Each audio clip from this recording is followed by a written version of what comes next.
Bonjour et bienvenue sur la chaîne Le Culte du Lait. Aujourd'hui, présentation du dernier pack qui vient de sortir pour Horreur à Arkham et le cycle de Dunwich. Donc on voit ici la boîte de base. C'est donc aux frontières du visible, donc le pack Mythe, on voit avec une énorme créature. Donc ça fait suite évidemment à l'histoire du sang sur l'autel.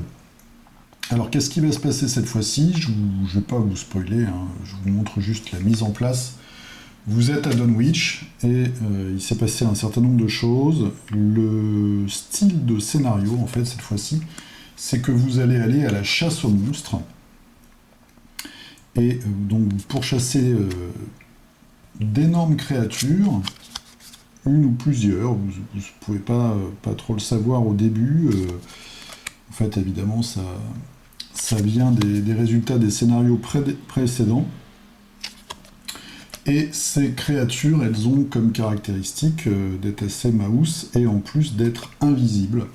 Donc ce qui va se passer, c'est que vous allez devoir les pourchasser et profiter de certaines caractéristiques de lieux pour à chaque fois les rendre visibles et les rendre ensuite vulnérables à un objet que je vais vous montrer juste après, qui est la formule ésotérique. Donc comme d'habitude, je ne vais pas vous montrer les cartes menaces. Il y en a tout un paquet hein, avec les cartes scénario. Je vous montre juste cette illustration-là pour vous montrer un petit peu ce qui se passe. La difficulté augmente, on va dire. Vous voyez les personnages qui sont tout petits et la créature qui est énorme. Qui est complètement gigantesque. Donc, en avançant dans toute cette histoire, dans ce fil d'histoire, eh bien, la difficulté des aventures ne cesse d'augmenter, et puis surtout des monstres et des menaces que l'on rencontre. Donc, en carte neutre, on a une carte en 4 exemplaires qui est dédiée à ce scénario, c'est la formule ésotérique. Quand on combat, on utilise la volonté à la place de la force, et on gagne 2 de volonté. Donc c'est comme si on gagnait 2 de combat en fait, pour cette attaque, pour chaque indice qui est sur l'ennemi attaqué. Voilà. Ça ne fonctionne que sur une abomination. En fait, ce qui se passe, c'est comme elles sont invisibles, vous allez avoir des effets de jeu divers et variés qui vont vous permettre de les rendre visibles, et du coup, vous allez ajouter des indices sur ces créatures qui vont évidemment après, grâce à cette formule ésotérique, vous donner des bonus pour les blesser. Donc ça, c'était le scénario. Maintenant, je vais vous montrer, comme d'habitude, les cartes qui arrivent pour chaque classe de personnage, pour chaque deck. Donc, pour les gardiens, nous avons un fusil, le Springfield M1903, alors qui est très très cher. Il coûte 4 points d'expérience et il coûte 4. 2 petits bonus. Alors, on lui met 3 munitions, on dépense une munition. On gagne plus 3 au combat et on inflige plus de dégâts, donc c'est une arme très très puissante. C'est soit... alors moi j'y connais trop rien en fusil de cette époque, mais c'est soit un fusil de chasse à l'éléphant, ou alors un fusil de guerre. Mais il ne peut pas être utilisé pour attaquer des ennemis engagés avec vous. Donc en fait il faut que le monstre soit engagé soit avec un autre investigateur, soit pas encore engagé du tout. Donc ça, on en a évidemment 2 exemplaires. Une carte de base donc, qui coûte 1 si ça saigne. On voit une belle boucherie. C'est rapide. On joue après avoir vaincu un ennemi monstre. Et là, chaque investigateur dans votre lieu se soigne d'un nombre d'horreurs égal à la valeur d'horreur de cet ennemi. Donc ça, c'est plutôt puissant. C'est très situationnel, entre guillemets, parce que le gardien est quand même normalement celui qui tatane les monstres. En tout cas, ça vous régénère votre santé mentale. C'est plutôt bienvenu. Alors, merci pour le petit coup de klaxon. Pour nos amis les truands, une amélioration de la carte opportuniste là, qui coûte 2. On a un petit point d'interrogation. À attribuer uniquement lors d'un test de compétences que vous effectuez en cas de réussite, avec une différence de 2 ou plus, on remet opportuniste dans sa main. Voilà, c'est un événement. Ensuite, les dés porte-bonheur. Donc on l'air plutôt maléfique qu'autre chose. Carte à expérience, encore 2 points, avec 2 symboles. C'est un objet relique, c'est exceptionnel. Donc après que vous avez révélé un pion chaos, dépensez 2 ressources et on ignore ce pion. Donc ça c'est plutôt une très bonne chose. Par contre, si le pion qu'on pioche ensuite est une tentacule, et bien là on défausse les dés. Voilà. Donc c'est un anti-pion chaos.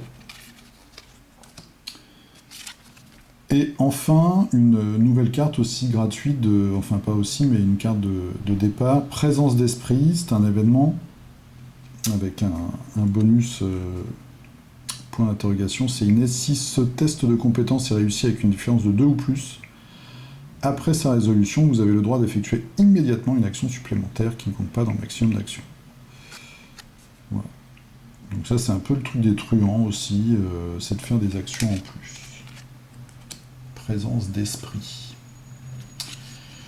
Pour les magiciens, moi je les appelle comme ça, donc rituel de recherche version expérience qui coûte 4 points d'expérience, 2 de savoir, il coûte 5 quand même. Donc c'est un sort, 3 charges. On dépense une charge pour enquêter. On utilise le mental à la place du savoir, on gagne plus 2 pour le test. Et en cas de réussite, on gagne 2 indices supplémentaires. Cependant, si on a un symbole spécial, on perd toutes nos actions restantes et on termine immédiatement son tour après cette action de rituel de recherche, donc il vaut mieux la faire en dernier. En fait, on lance un rituel et puis, évidemment, s'il se passe quelque chose d'imprévu, on peut penser qu'on a maille à partir avec un petit retour de bâton mystique. Donc ça, rituel de recherche, une carte à expérience.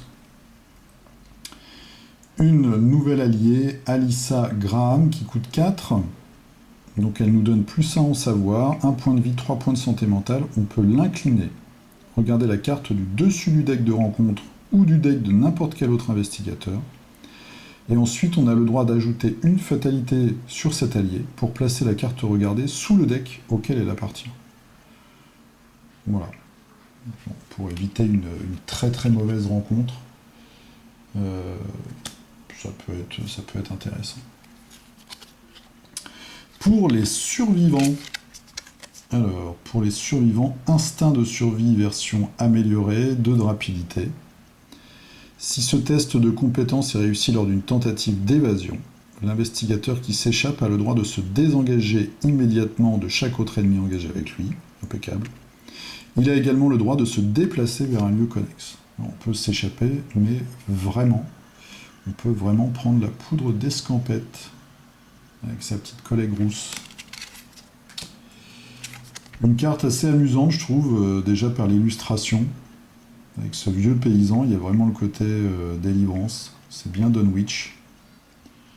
Cacher son jeu. Donc c'est un soutien, 3, on peut le mettre dans sa main de départ. C'est un état limité à 1 par investigateur.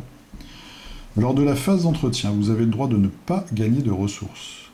Tant que vous n'avez pas de ressources dans votre réserve, vous gagnez plus 1 à chacune de vos caractéristiques.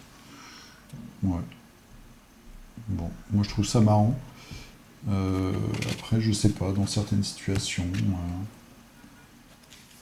ça peut peut-être être utile.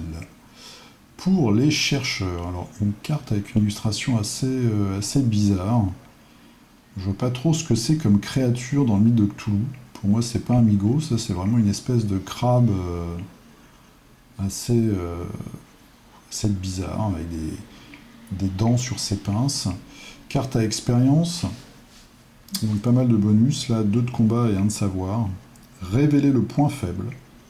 Rapide à jouer dans n'importe quelle fenêtre de joueur, donc on peut jouer ça même quand c'est un autre joueur qui joue. Choisissez un ennemi dans votre lieu. Effectuez un test de savoir, X étant la valeur de combat de cet ennemi. Pour chaque point de réussite, réduisez la valeur de combat de cet ennemi lors de la prochaine attaque effectuée contre lui durant cette phase. Voilà, donc potentiellement pour aider un allié ou soi-même à défaire un ennemi coriace, ce qui est le cas dans ce scénario, puisque les ennemis que vous allez affronter sont très très balèzes. D'où le système d'affaiblissement par les indices. Esprit curieux, une charmante jeune femme, qui doit être dans une bibliothèque interdite, puisqu'elle n'a pas osé allumer la lumière. Donc une très belle carte avec 3 points d'interrogation. À attribuer un test de compétence uniquement s'il y a un indice dans votre lieu.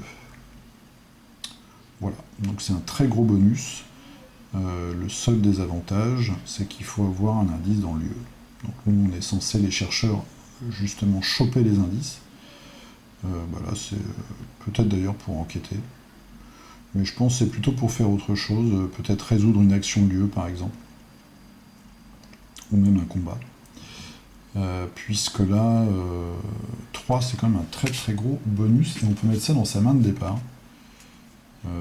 Ce que je vais peut-être faire. Je la trouve vraiment bien, cette carte. Voilà, donc c'était une vidéo très rapide sur les cartes qui arrivent dans les decks et un petit survol du scénario qui est dans ce pack, là, aux frontières du visible. Donc ça va être une grosse chasse aux monstres. Et puis le prochain pack, l'avant-dernier, va nous emmener, je pense, dans des contrées un petit peu plus cosmiques. Voilà, bah écoutez, je vous dis à très bientôt pour une autre vidéo, sûrement sur un autre jeu. A plus, jouez bien.